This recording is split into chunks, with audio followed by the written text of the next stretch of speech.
সাপের গায়ে পা দিয়েছে, তার পা দেওয়াতে চোখ নষ্ট হয়ে গেছে, দেখতে পারে। ইয়া রাসূলুল্লাহ, আপনি দোয়া করেন চোখটা ভালো হয়ে যায়।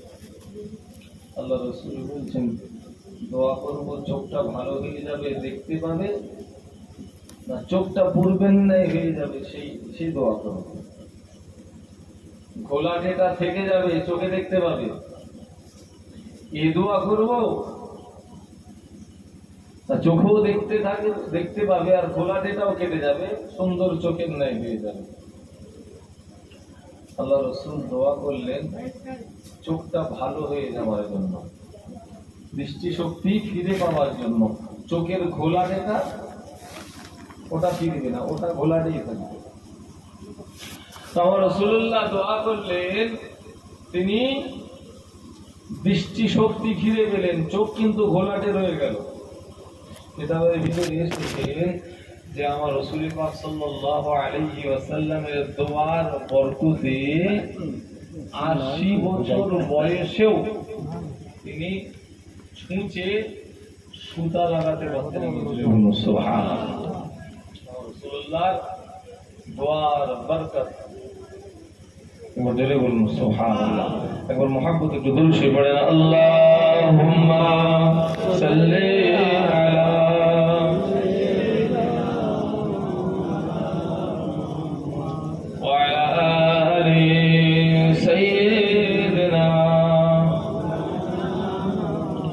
কলিমায় আমার ইমান পুঁজি, নামাজ আমার বন্ধুরে, কলিমায় আমার ইমান পুঁজি, নামাজ আমার বন্ধুরে, কোরআন হবে জ্ঞানের আলো, সহায় হবে কবরে। আল্লাহুম্মা সাল্লি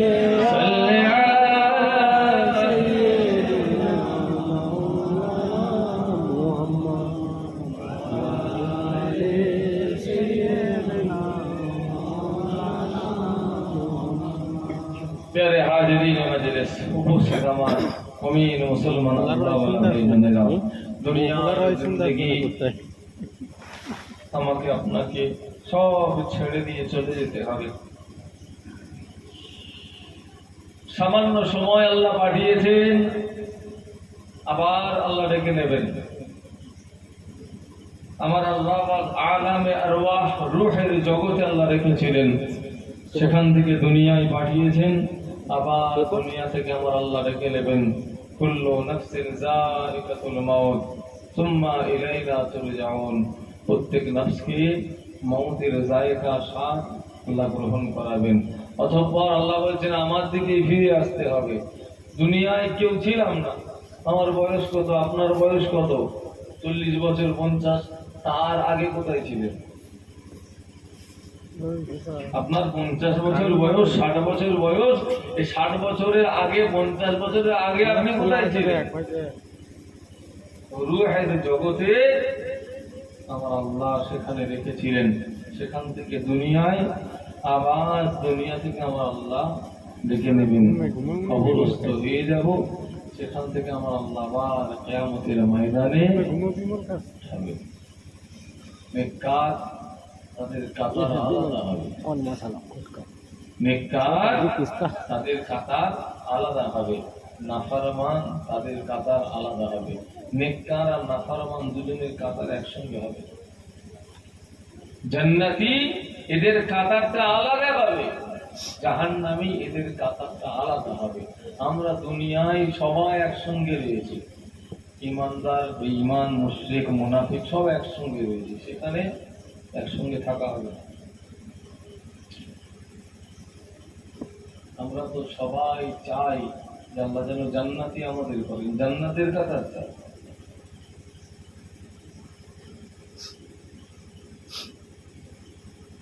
মুশরিক সরাসরি সোজা জাহান্নামে, মুশরিক সোজা জাহান্নামে।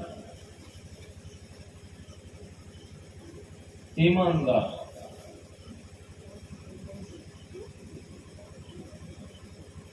ইমানদার কথাবার্তায় কাজে নেফাক রয়েছে, মুনাফিকি রয়েছে। ইমানদার আল্লাহকে এক বলে মানে, নামাজ পড়ে।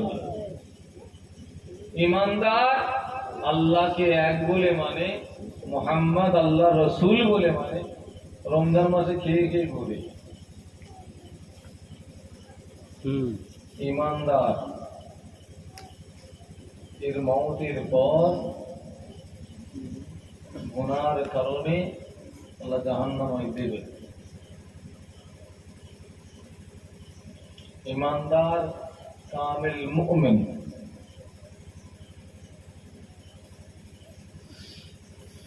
মওতের পর আল্লাহ জান্নাতি করবে। আমরা এখানে নাউজুবিল্লাহ মুশরিক নয়। আল্লাহ আমাদের সকলকে শিরকের হাত থেকে হেফাজত করেন, বলুন আল্লাহুম্মা আমিন। আর এমন কামেল ইমানদারও নয়, মুমিন নয় যে আমরা সরাসরি জান্নাতে চলে যাব। আমরা ইমানদার, আল্লাহকে এক বলে মানি তো। কখনো কখনো দুনিয়ার মহাব্বতে মোহে পড়ে নামাজ ছেড়ে যায় আমাদের। কথা ঠিক না ভুল বলছি? রোজা অস্বীকার করিনি, রোজা রেখে কি হবে, এরকম কথা নাউজুবিল্লাহ বলিনি। আমরা দুনিয়ায় পাল্লায় পড়ে গিয়ে রোজা রাখি কখনো ছেড়ে দিই।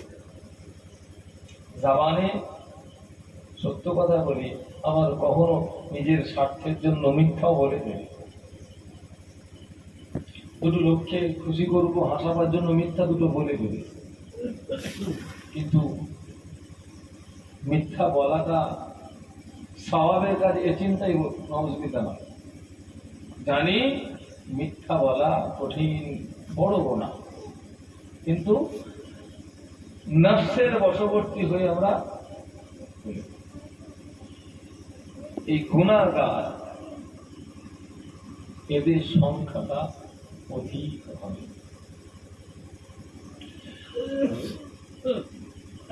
আল্লাহ পাক রব্বুল আলামিন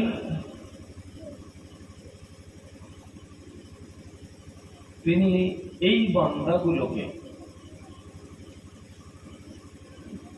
তার দয়াতে, তার রহমতে, গুনাহগার এদেরকে আল্লাহ তাদের কর্মের জন্য শাস্তি দেবেন, পরে আল্লাহর দয়াতে এদেরকে জাহান্নাম থেকে বার করে আমার আল্লাহ আবার জান্নাতি করবেন।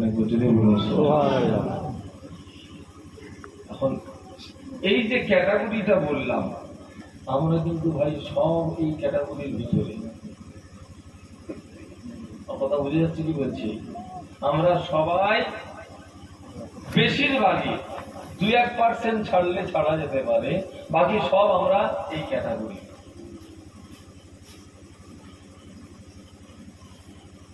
এখন প্রশ্ন হলো, জাহান্নামে আল্লাহ বান্দাকে দেবেন কত দিনের জন্য, কত মাসের জন্য, কত বছরের জন্য, আল্লাহ বেহতার জানেন। আমরা আমাদের যে কর্মগুলো করে চলেছি, আমরা আমাদের কর্মের উপরে ভিত্তি করে বলতে পারি যে আমরা কোথায় গিয়ে ঠেকবো। আল্লাহ বেহতার জানেন, আল্লাহ মাফ করেন, আলাদা, ওদিকে যাচ্ছে না। কিন্তু পরিবেশ পরিস্থিতি দেখে তো বলা যেতে পারে যে মেঘ হয়েছে মানে পানি হতে পারে। কথা বুঝে যাবে? এখন রাত না দিন, এটা তো বোঝার ক্ষমতা আল্লাহ দিয়েছেন। তো আমরা যে কাজগুলো করে চলেছি, আমাদের পরিণাম কি হতে পারে একটু আন্দাজ করতে পারি না? কথা বলে না, খুব ভালো আন্দাজ করতে পারি। তবে আন্দাজ যে যার করে নিয়ে ঠিকানা কোথায়, এখন সেই ঠিকানায় পৌঁছে দুদিন থাকার মতো সমর্থ ক্ষমতা রয়েছে। কথা বলছি, বোঝা যাচ্ছে? সে ঠিকানায় পৌঁছে দুদিন থাকার মতো ক্ষমতা রয়েছে। তো যাদের সবের সানিতে বসেছি তাদের চিন্তা পরে করা যাবে। আমি বেঁচে রয়েছি, হায়াতে রয়েছি, ওই ঠিকানায় দুদিন থাকার মতো ক্ষমতা নেই, 2 ঘন্টা থাকার মতো ক্ষমতা নেই, কিন্তু এখন হায়াতে রয়েছি, যদি চেষ্টা করি, ইচ্ছা করি, ও জায়গা থেকে পরিত্রাণের জন্য এখানে করা যাবে সেটা। জাহান্নাম থেকে নাজাতের ব্যবস্থা দুনিয়ার জমিন থেকে বসে করা যাবে। আল্লাহ দরবারে কাদা কাটা করেন, আল্লাহর হুকুম মোতাবেক, রাসূলুল্লাহর তরিকার মোতাবেক চলার চেষ্টা করেন, আমার আল্লাহ নাজাত দান করবেন। গুনাহ করেছি, আল্লাহর কাছে মাফ চান, ক্ষমা ইস্তেগফার করেন। ইস্তাগফিরু রাব্বাকুম ইন্নাহু কানা গাফফারা। নিশ্চয়ই তোমার রব তিনি ক্ষমাশীল। একবার জোরে বলুন সুবহানাল্লাহ। আমার আল্লাহ এত এত এত বড় ক্ষমাশীল। আল্লাহু আকবার। একটা কথা শুধু মুখতাসার করব, একটা কথা শুধু বলে রাখি,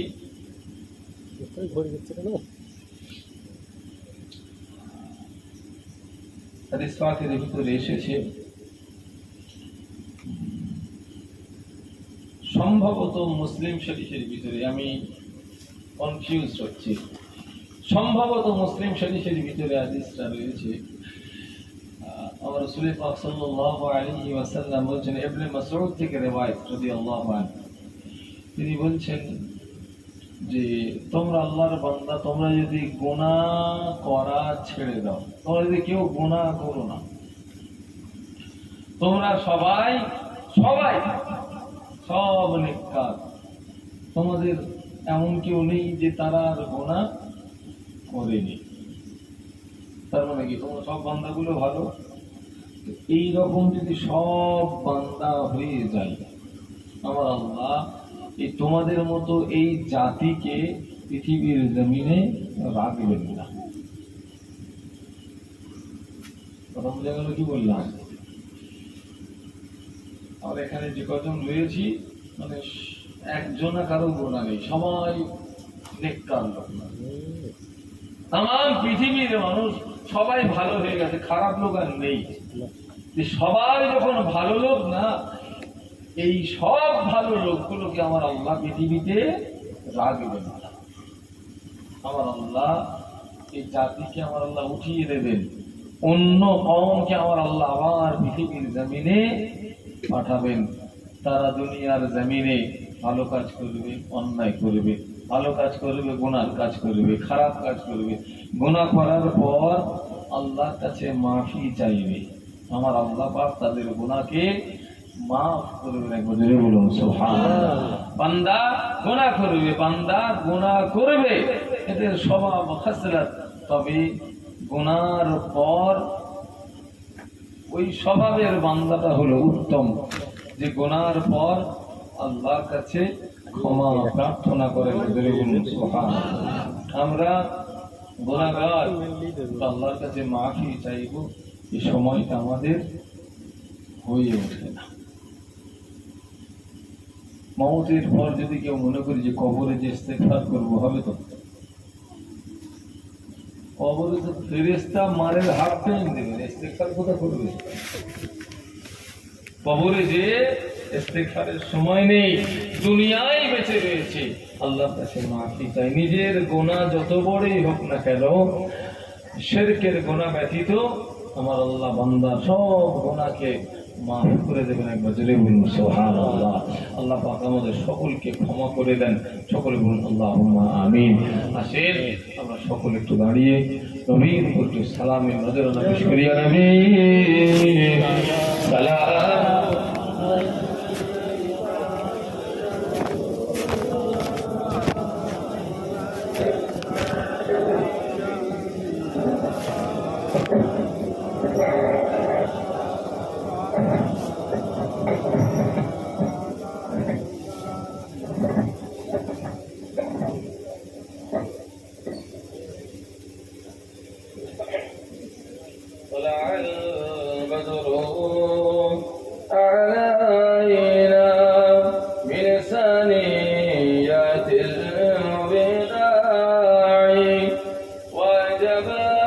شكر علينا ما دعا لله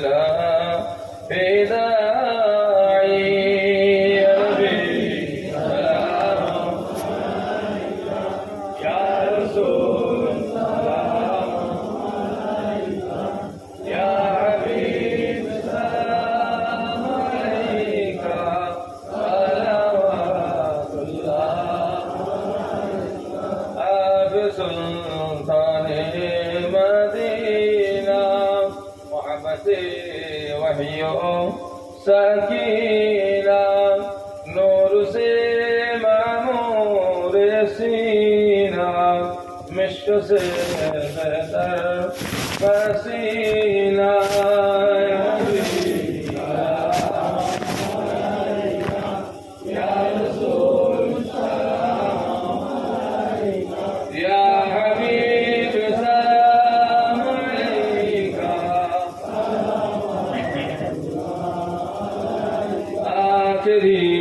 वक्त पे आना चेहरे अनवर देखाना कलमे तैयबा पढ़ाना अपने दामन में छुपाना या नबी सलाम या रसूल सलाम या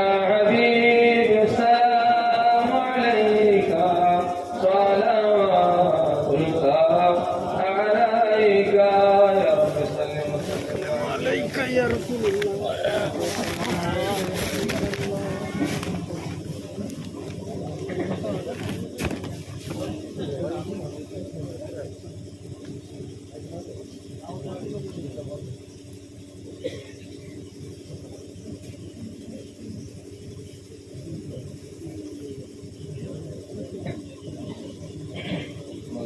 الله بكماله أشهد بجماله حسنة جميع خصاله صلوا عليه وآله সকলে বিসমিল্লাহ শরীফের সঙ্গে 11 বার দরুদ শরীফ 10 বার সূরা ইখলাস শরীফ 3 বার সূরা ফাতিহা শরীফ তেলাওয়াত করেন সব গোছানো হবে দোয়া মানা হবে আল্লাহ পাকের দরবারে সকলে তেলাওয়াত করেন আর মাঝে আমি দুটো কথা বলি একটু খেয়াল করেন আমরা সকলেই ফুরফুরা শরীফের পীর মুজাদ্দিদুল জামান আমিরুশ শরিয়ত আলা হযরত দাদা হুজুর কিবলা রাহমাতুল্লাহ আলাইহি তানাকে মহব্বত করে ভালোবাসি তানার সিলসিলাভুক্ত মানুষ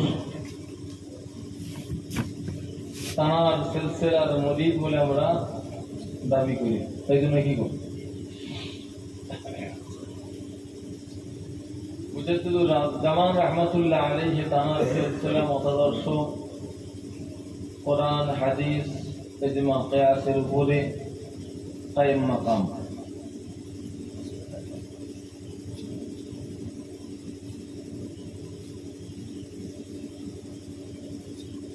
আমরা যারা এখানে রয়েছি কেউই দাদা হুজুর কিবলাকে দেখিনি সবাই দাদা হুজুরকে মহব্বত করে ভালোবাসে কিন্তু তানাকে আমরা কেউ দেখিনি তার 5 আওলাদ তাদের ভিতরে আমরা কেউ বড় হুজুর মেজ হুজুর ছোট হুজুর এরকম দেখেছি আল্লাহ তাদেরকেও একে একে ডেকে নিয়েছেন তাদের আর আওলাদেরা একে একে চলে যাচ্ছে সব কাল ধরলেন দাদা হুজুর কিবলার কোনো আওলাদ হায়াতে নেই দাদা হুজুর কিবলার এই সিলসিলা থাকবেই না নষ্ট হবে কথা বলে কেন প্রথমত হক সিলসিলা তার হেফাজতকারী আমার আল্লাহ দ্বিতীয় তিনি মুজাদ্দিদুল জামান রাহমাতুল্লাহ আলাইহি তিনি পৈতৃক কোনো সম্পত্তি তার আওলাদদের বন্টন করে যায়নি সিলসিলা এটা পৈতৃক কোনো সম্পত্তি নয় তার আওলাদদেরকে বন্ধন করে দিয়েছে তিনি একটা দিক নির্দেশনা দিয়ে কবরে চলে গেছেন সেই দিক নির্দেশনা হলো দাদা হুজুর কিবলা রাহমাতুল্লাহ আলাইহি তানার হায়াতে থাকা অবস্থায় তিনি একটা ওসিয়াত করে গেছেন যে আমি আবু বকর থাকবো না, চলে যাব, কিন্তু পরবর্তীতে আমার আওলাদের আওলাদ, খলিফা তাদের আওলাদের আওলাদ, এরা গোমরা পথভ্রষ্ট না হয়ে যায়, বাতিল দলমতে না চলে যায়, এজন্য তিনি একটা আমাদের চলার জন্য একটা নকশা তৈরি করে দিয়েছেন যে এই রাস্তায় চলবে। কথা বুঝতে পারছেন কি বলছি? সেটা হলো দাদা হুজুর কেবলার ওয়াসিয়াত। এই দাদা হুজুর কেবলা রাহমাতুল্লাহ আলাইহি তানার ওসিয়াত মানে কেউ যেন মনে করেননি যে দাদা হুজুর কেবলার নিজস্ব কিছু তৈরি করা, না। কোরআন, হাদিস, ইজমা, কিয়াস, শরীয়তের এই চারটে হলো মূল দলিল। কোরআন, হাদিস, ইজমা, কিয়াস। কিন্তু আমি আপনি সাধারণ মানুষ কোরআন, হাদিস, ইজমা, কিয়াস থেকে মসলা বার করে, ইস্তেমবাদ করে নিজের বাস্তব জীবনে লাগাবার মতো ক্ষমতা আমাদের কারো নেই। কথা বুঝতে পেরেছি? নামাজ তো পড়তে হবে সকলে। নামাজ কি করে পড়বেন? আল্লাহ রাসূল বলছেন তোমরা নামাজ পড়ো কামা রাআইতুমুনি উসাল্লি। তোমরা নামাজ পড়ো, কেমন নামাজ পড়বে? যেমন আমি রসুলকে দেখেছো নামাজ পড়তে। আমি নবী যেমন নামাজ পড়েছি দেখেছো, তোমরা সেই নামাজ পড়বে। এটা হলো হাদিস পাক রয়েছে, সাল্লু কামা রাআইতুমুনি উসাল্লি। তোমরা নামাজ পড়ো যেমন আমাকে নামাজ পড়তে দেখছো। আমরা এখানে যারা রয়েছে আমরা কেউ রসুলকে দেখিনি, তাহলে দেখি নামাজ পড়া ছেড়ে দেবেন নাকি? কেন হাদিসে রয়েছে তো রসুলকে দেখে নামাজ পড়তে বলে, আমরা কেউ রসুলকে দেখিনি। তাহলে হাদিস ঠিকই রয়েছে, হাদিসকে বোঝার জন্য যে জ্ঞান দরকার সেটা আমার আপনার মতো সাধারণ মানুষের নয়। এই কোরআন, হাদিস, ইজমা, কিয়াস যারা বিশাল বিজ্ঞ হন, ফকিহ হন, ইমাম, মুজতাহিদ হন, তারা আমাদের থেকে বহু অংশে বেশি বোঝেন। আমরা না বোঝার কারণে সেই আলেমদের থেকে শরণাপন্ন হই, তাদের অনুসরণের জন্য নয়, কোরআন হাদিস বোঝার জন্য। কথা বোঝা গেছে কি বলছি? ফাসআলু আহলা যিকরি ইন কুনতুম লা তা'লামুন। তোমরা যেটা জানো না, আহলে যিকির যারা, তোমরা যেটা জানো না, আহলে যিকির যারা, তাদের কাছ থেকে জেনে নাও। এটা হলো কোরআনের আয়াত। আহলে যিকির কারা? এরা হচ্ছেন আলেম, ইমাম, মুজতাহিদ। যে কথা বলছিলাম, মুজাদ্দিদুল জামান রাহমাতুল্লাহ আলাইহি তানার ওসিয়াত, দাদা হুজুর কেবলা রাহমাতুল্লাহ আলাইহি তিনি যে কষ্ট করে ওসিয়াত আমাদের জন্য রেখে গেছেন, আমরা সবাই দাদা হুজুরকে মহব্বত করি। তানার সেই ওসিয়াত আমাদের কার কাছে রয়েছে?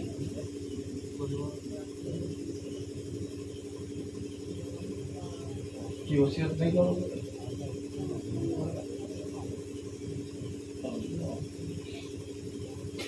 প্রত্যেককে অনুরোধ করবো, দাদা হুজুর কেবলার একটা ওসিয়াত পড়ে দেখেন কি লিখেছেন তিনি।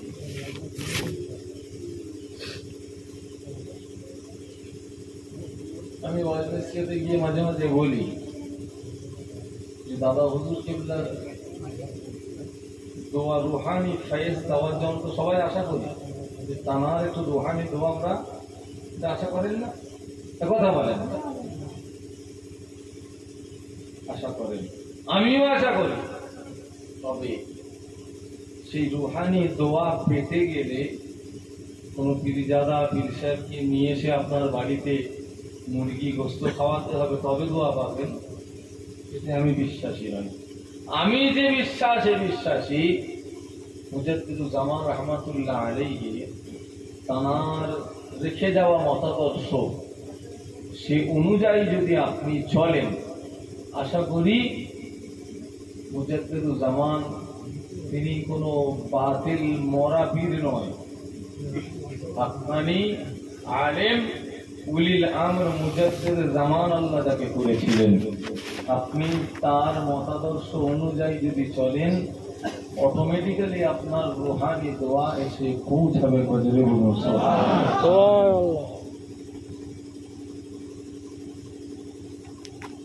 দাদা হুজুরুল্লাহর মাজারে আমরা সবাই কম বেশি যাই,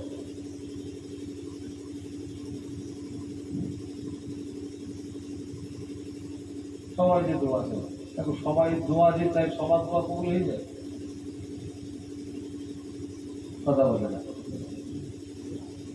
মাজারে গিয়ে যদি সব দোয়াই কবুল হয়ে যেত, তাহলে ডাক্তারের ওষুধ ট্যাবলেট তো কাজে লাগতো না। ট্যাবলেট এই ওষুধেই যদি সব রোগ ভালো হয়ে যেত, তাহলে তো ডাক্তারও মরতো না, তাই না?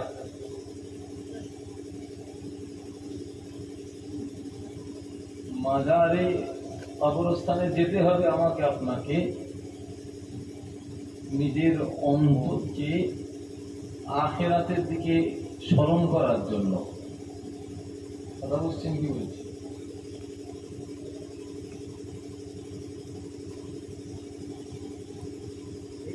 আমরা মাজারে যাই, দোয়া চাই, দোয়া কবুল হয়, তবে দোয়া কবুলের জন্য যে সিচুয়েশনে আমাকে ফেলতে হয়, সেই সিচুয়েশনে আমি আপনি নেই। ফজর নেই, জোহর নেই, আসর নেই, আসর থেকে মাগরিব পর্যন্ত লম্বা জিয়ারত আলহামদুলিল্লাহ দরবারে জিয়ারত সে মাগরিবও পড়লো না, সোজা করে দোয়া কবুল হয় বলে মনে হয়? যার দরবারে গিয়ে দোয়াতে নাউজুবিল্লাহ, তিনি সারাদিন নামাজ কাজা করে জিয়ারত করে ঘুরে বেড়াতেন নাকি? অথচ আমরা তাকে মহব্বত করি, তাকে ভালোবাসি, তার আদর্শ অনুযায়ী চলে চলার চেষ্টা করি, শুধু ওটা জামানেই রয়ে গেছে। কাজে ভাই অনুরোধ করবো, মুজাদ্দিদুজ্জামান রাহমাতুল্লাহ আলাইহি তানার লেখা ওসিয়ত কিনে পড়ে এবং তানার একটা জীবনী বাজারে পাওয়া যাচ্ছে, একটা কিনে একটু পড়েন, তাকে জানেন আপনার আল্লাহ তাকে কি ধরনের মানুষ করেছিলেন। আমরা শুধুমাত্র দাদা হুজুর কেবলা মানে জানি তিনি শুধু তিরমুরিদি করতেন, বোতলে ফুঁকতেন, বাজে ছেদ করে বেড়াতেন, যেটা আমরা দাদা হুজুর মানে এটা করে ফেলেছি। কিন্তু দাদা হুজুর কেবলা রাহমাতুল্লাহ আলাইহি তিনি এক বিশাল এক ব্যক্তিত্ব, এক ইউনিক মানুষ ছিলেন। বিগত 200 বছরের ইতিহাস যদি খুঁজে দেখেন, এই বাংলা, ওপার বাংলা, আসাম, ত্রিপুরা, বিগত 200 বছরে এইরকম একজনা মানুষ পাওয়া যায়নি যাকে আল্লাহ আমার আপনার পীর ও মুর্শিদ করেছেন। বলুন সুবহানাল্লাহ। এতগুলো কথা বলার পিছনে কারণ হলো একটাই, প্রথমত দাদা হুজুর কেবলার একটা ওসিয়ত অথবা জীবনী কিনে একটু পড়েন, বাংলায় লেখা রয়েছে, এখন আরবিতেও, উর্দুতে ছিল, এখন বাংলাদেশ থেকে একজনা তিনি আরবিতেও, অনেক সময় আরব কান্ট্রিতে গিয়ে দাদা হুজুর কেবলার সম্পর্কে বলে বোঝানো যায় না, এই জন্য আরবিতে বাংলাদেশ থেকে একজনা মোটা কিতাব লিখেছেন আলহামদুলিল্লাহ। তো আমরা তো আরবি জানি, সাধারণ মানুষ বাংলা তো কমপক্ষে জানি, বাংলায় অনেক লেখক লিখেছেন দাদা হুজুর কেবলার জীবনী, এটা তিনি পড়ার চেষ্টা করেন। আমিও একটা কিতাব গত 2 বছর আগে দাদা হুজুর কেবলা রাহমাতুল্লাহ আলাইহি তানার আদেশ এবং যত্নে লেখা, আমি নতুন করে সেটাকে সংস্কার করে মানে প্রকাশিত করেছি। A great religious and social reformer, দাদা হুজুর কেবলার জীবনী, প্রায় 320 পৃষ্ঠা কম বেশি। ফুরফুরা শরীফে গেলে আমার বাড়ি থেকে সংগ্রহ করতে পারেন, অথবা আমার গাড়িতে কিছু কিতাব রয়েছে, সেখান থেকে সংগ্রহ করতে পারেন। আল্লাহ তৌফিক দান করেন, বলুন আল্লাহুম্মা আমিন। আমার মতো পীরজাদার পাল্লাই পড়ে যদি মনে করেন যে দাদা হুজুর কেবলাকে পেয়ে গেছি, তাহলে কিন্তু ভুল হবে।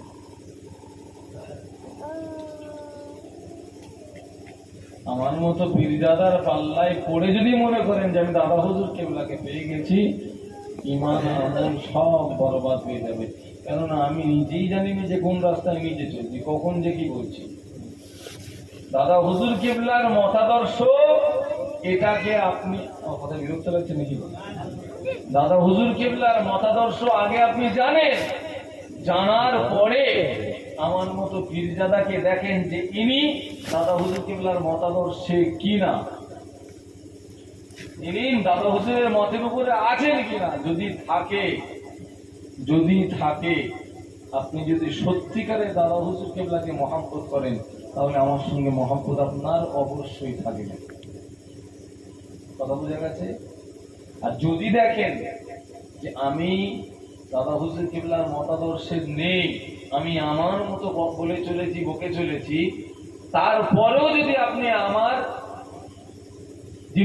হুজুর করেন, আপনি পরিষ্কার 2 নম্বর মুরিদ। পরিষ্কার কথা বলেছি, কাউকে রেখে রেখে কথা বলা। প্রকৃত যদি আপনি দাদা হুজুর কেবলাকে মহব্বত করে থাকেন, ভালোবেসে থাকেন, ভাই আমার খুব আফসোসের সঙ্গে কথা বলে বলছি, কেননা কিছু কিছু এমন কথাবার্তা সোশ্যাল সাইটে বের হয়ে পড়ছে না, মানে যিনি বলছেন তার সামনে যাওয়ার মতো ক্ষমতা নেই। আমরা নর্মাল থাকার চেষ্টা করি, আমাদের কাছে এসে এটা কেন হলো হুজুর, এটা কেন হলো, এই বললো কেন, কি ওই বললো কেন। তো বিগত বেশ কয়েক বছর আগে তো আমি এরকম ব্যবসায় কিছু একটা কথা বলেছি, তো আমাকে মাঝখান থেকে একজন কাউন্টার করলেন যে হুজুর আপনারই এক চাচা এই জিনিসটা করেন। তো আমি কি ব্যাপার আর নামও বলতে চাচ্ছি না, শুধু বোঝার জন্য বলছি। আমি কোনো একটা কথা বলেছি, তো মাঝখান থেকে আমাকে একজন বলছেন যে আপনার এক চাচা এই জিনিসটা করেন। চাচা করে তো কি হয়েছে? তুমি চাচাকে মানো না দাদা হুজুর কেবলাকে মানো? তুমি যদি দাদা হুজুর কেবলাকে মেনে থাকো, দাদা হুজুর কেবলা যেটা করেছেন, করতে বলেছেন, সেটা মেনে চলো। কোন চাচা কোন ভাই কে কি বলেছে অত দেখতে দেবনি, সব বরবাদ হয়ে যাবে। ওই জন্যই বললাম আগে দাদা হুজুর কেবলার মতাদর্শটা কি নিজে জানেন, নিজে আপনি জানেন, জানার পরে এ সাহেবকে, ও সাহেবকে, ও সে সাহেবকে দেখেন, তিনি যদি এই মতের ভিতরে থাকেন, আপনার সঙ্গে মহব্বত থাকবে। আর যদি না থাকে, মহব্বত থাকবে না। দূর থেকে আসসালামু আলাইকুম। কথা বোঝা গেছে? বিক্ষিপ্ত কিছু আলোচনা করেছি, বলার ভিতরে ভুল খাতাকে আমার আল্লাহ মাফ করে দেন, বলুন আল্লাহুম্মা আমিন। আমাদের সকলকে আল্লাহ কবুল করে দেন, বলুন আল্লাহুম্মা আমিন। আছেন আল্লাহ দরবারে দোয়া চাওয়া হবে, তার আগে আমরা সকলে মিলে আল্লাহ পাকের দরবারে ইস্তিগফার করে নিই। আমার সাথে পড়েন আউযু বিল্লাহি মিনাশ শাইতানির রাজীম, বিসমিল্লাহির রহমানির রহিম, আস্তাগফিরুল্লাহ রাব্বি মিন কুল্লি যামবি ওয়া আতুবু ইলাইহি, আশহাদু আল লা ইলাহা ইল্লাল্লাহ وحده لا شريك له وأشهد أن محمدا عبده ورسوله لا إله إلا الله محمد رسول الله صلى الله عليه وسلم اللهم آمين اللهم آمين ثم آمين رب العالمين الله পাক আমরা যে যা পড়েছি ওয়াজ নসিহত কোরআন পাক হাদিস পাক থেকে সূরা ফাতিহা পড়া হয়েছে, বিখতম কিছু কোরআনে পাক তেলাওয়াত হয়েছে, হালাল মান থেকে তাবারুকের ব্যবস্থা হয়েছে। আল্লাহ আল্লাহ পাক এই সমস্ত কিছু পড়তে বলতে ভুল হয়ে থাকে, মেহেরবানি করে আল্লাহ আপনি মাফ করে দেন। রব্বুল আলামিন আল্লাহ কবুল করে যে সওয়াব ইনায়াত করেন, এই সওয়াব সর্বপ্রথমে আমাদের আকা তাজদার মদিনাতুল মদিনা সাইয়্যিদুল মুরসালিন রাহমাতাল লিল আলামিন পাক দরবার নজরানা সুরু সাফনা পৌঁছে দিন। হুজুরের আওলাদ আজওয়াজ মুতাহহারা সাহাবা কিরাম সাহাবিয়া গণ তাবেঈন তাবে তাবেঈন মুজাহিদিন মুহাদ্দিসিন মুফাসসিরিন মুসান্নিফিন মুআররিখিন সমস্ত হযরতের পাক দরবারে সওয়াবখানা পৌঁছে দিন। হযরত ইমাম হাসান হুসাইন রাদিয়াল্লাহু তাআলা আনহুমা হযরত ফাতিমা রাদিয়াল্লাহু আনহা সওয়াবখানা পৌঁছে দিন। চার তরিকা পীরানে তরিকা চার ইমাম সাহেব আশরে মুবাশশিরা সমস্ত সাহাবায়ে کرام সাহাবিয়াগণ জঙ্গে বদর জঙ্গে সিফিন জঙ্গে জামা শহীদ কারবালা হুজুরদের পাক দরবারে সওয়াবখানা পৌঁছে দিন। মক্কা শরীফ মদিনা শরীফ জান্নাতুল বাকিয়া জান্নাতুল মুআল্লা সমস্ত হযরতের পাক দরবারে সওয়াবখানা পৌঁছে দিন। সমস্ত নবী সিদ্দিকিন শুহাদা সালেহিন গাউস কুতুব আলিম বিল্লাহ কুল মুমিন মুসলমান যে ইনসান ঈমান দামাত সকলের সওয়াবখানা পৌঁছে দিন। আল্লাহ পাক আমরা এখানে যারা হাত তুলেছি আমাদের প্রত্যেকের বাপ মাই মুরব্বী যারা চলে গেছেন দাদু জান দাদি জান নানা জান নানি জান মাই মুরব্বী আওয়াজ তাদের সওয়াবখানা পৌঁছে দিন। আল্লাহ এই সওয়াব আমাদের সকলের পীর মুর্শিদ রাহবার উলিল আমর মুজাদ্দিদুল জামান আমির শরিয়া দাদা হুজুর কিবলা রাহমাতুল্লাহ আলাইহি হুজুরের পাক দরবারে সওয়াবখানা পৌঁছে দিন। রব্বুল আলামিন আল্লাহ এই সওয়াব কারীম জামান বড় হুজুর কিবলা মুফতি আযম মিজলা হুজুর কিবলা সুলতানুল্লাহ রিফি সিদলা হুজুর কিবলা ওসরফাত নওয়া হুজুর কিবলা আশিক রাসূল নায়েব নবী শের আলী দাদা জালাল হযরত ছোট হুজুর কিবলা রাহমাতুল্লাহ আলাইহি ওয়া আজমাইন হুজুর কিবলা পাক দরবারে সওয়াবখানা পৌঁছে দিন। ফুরফুরা শরীফ মাজাফাতে ফুরফুরা শরীফের আশপাশে যত আপনার প্যারা মাহবুব বান্দা শুহাদা সালেহিন বান্দা আছে আল্লাহ ঈমান দামাত সকলের সওয়াবখানা পৌঁছে দিন। আল্লাহ এই গ্রাম আশপাশে গ্রামের কবরস্থানে তো মুমিন মুসলমান ভাই বোনের কবরে আল্লাহ প্রত্যেকের পাক সওয়াবখানা পৌঁছে দিন। যাদের উদ্দেশ্য করে সওয়াবে সানি দোয়ার মাহফিল কায়েম হয়েছে আল্লাহ তাদের পাকে সওয়াবখানা পৌঁছে দিন। তাদের কবরগুলোকে রহমতের নূর দিয়ে রোশন করে দিন। কবরগুলোকে বেহেশতের গোলাপ ফুলে বাগান করে দিন। আযাবুল কবর আযাবুল হাশর আযাবুল ফুলসিরাত আযাবে জাহান্নাম থেকে আল্লাহ নাজাত দিন। কিয়ামতের দিনে ময়দানে মাহশরে কঠিন হাশরের দিনে ডান হাতে আমল নামা দান করুন। ফুলসিরাত আসানি সাথে পার হওয়ার তৌফিক ইনায়াত করুন। আল্লাহ আপনার রহমতের ছায়া আরশে আজিমের ছায়া নসিব করে দিন। আল্লাহ আপনার দয়ার জান্নাত রহমতের জান্নাত বেহিসাব বেকিতাব জান্নাতুল ফিরদাউস নসিব করে দিন।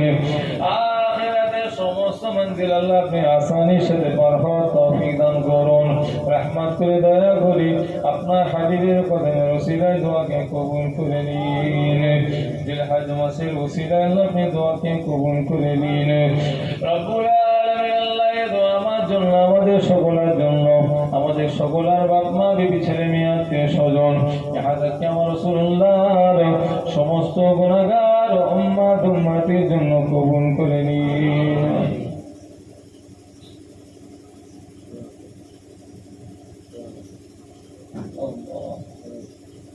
আমাদের সকলের হায়াত প্রত্যেকের বিমার থেকে শেফা দান। আল্লাহ অনেকে কঠিন কঠিন বিমারের মধ্যে রয়েছে প্রত্যেকের বিমার থেকে শেফা দান।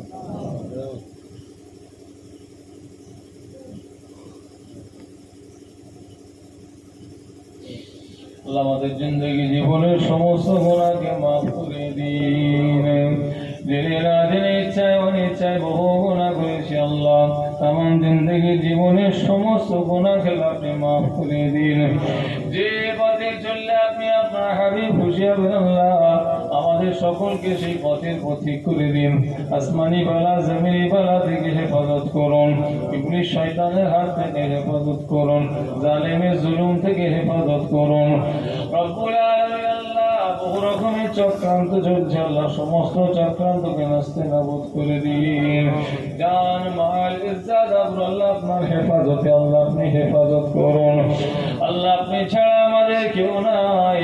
আপনি আমাদের খালেক মালিক মাওলা ওয়াহিদ আহাদ লা শারীকা আল্লাহ। আপনার শাহী দরবারে দুটো হাত তুলেছি আল্লাহ আপনি আমাদের হাতকে খালি ফিরিয়ে নেবেন না। আল্লাহ আমাদের সকল দিলের নেক মাকসাদ আশা আল্লাহ আপনি পুরা করে দিন। আল্লাহ পড়ালেখা করে আল্লাহ যারা হাফিজ আছেন কুওয়াতে হাফিজ, আল্লাহ যারা আলেম আছেন আলেম হাক্কানি দ্বীন ইসলামের খিদমত আল্লাহ কি তৌফিক দান করুন।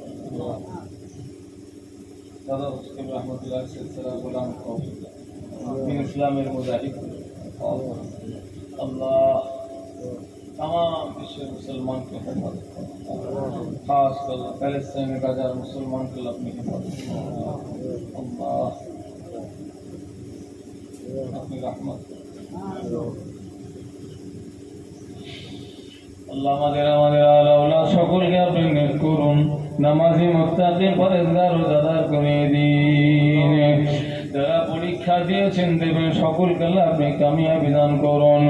রব্বুল আলামিন আল্লাহ আপনার দরবারে আরজু তামান্না দিদারে কাবা শরীফ দিদারে মদিনা শরীফ আমাদের সকলকে যাওয়ার তৌফিক দান করুন। অন্তত জীবনে একবার আপনার হাবিবের নূরানি চেহারা মুবারক জিয়ারত নসিব করে দিন। স্বপ্নে খাবে রাসূলুল্লাহর জিয়ারত আল্লাহ আপনি নসিব করে দিন। এ রব্বুল আলামিন আল্লাহ আপনার দরবারে শেষ আরজু তামান্না মওতের সময় মৃত্যুর সময় আপনার মুহাম্মদে কালেমা লা ইলাহা ইল্লাল্লাহু মুহাম্মাদুর রাসূলুল্লাহ সাল্লাল্লাহু আলাইহি ওয়াসাল্লাম এই কালেমা পাঠ করতে করতে আসানির সাথে মওত দান করুন, ঈমান সালামত বিল খায়র নসিব করুন। আল্লাহ আপনি জুমার দিনে মওত দান করুন। আল্লাহ আপনার হাবিবের খাতিরে হাবিবুল্লাহর গুনাহগার উম্মতের জন্য দোয়াকে কবুল করে নিন। এই কবুল করনেওয়ালা ইয়া আল্লাহ সকলে কদর শুই পড়ুন। আল্লাহুম্মা সাল্লি আলা সাইয়্যিদিনা মাওলানা মুহাম্মদ ওয়া আলা আলি সাইয়্যিদিনা মাওলানা। যে পথে চলিলে আল্লাহ পাইব তোমায়, সে পথে চালাও আল্লাহ হইয়া সহায়। যে পথে চলিলে আল্লাহ দেখিব তোমায়, সে পথে চালাও আল্লাহ সততাময়। আমার দিকে হাবিব নবী পেয়ারা তোমার দাওতে যাই যেন সঙ্গীতে তাহার, সেই দাও খাস মাসাল্লাহ তোমার দিদার। এই ভিক্ষা চাই আমরা হুজুর আপনার। সুবহান রাব্বিকা রাব্বিল ইজ্জাতি আম্মা ইয়াসিফুন ওয়া সালামুন আলাল মুরসালিন ওয়ালহামদুলিল্লাহি রাব্বিল আলামিন। আমিন আমিন সুম্মা আমিন বিহাক্কি লা ইলাহা ইল্লাল্লাহ لا إله إلا الله محمد رسول الله صلى الله عليه وسلم. السلام عليكم ورحمة الله وبركاته. সকলে তাবারক নিয়ে যাবেন।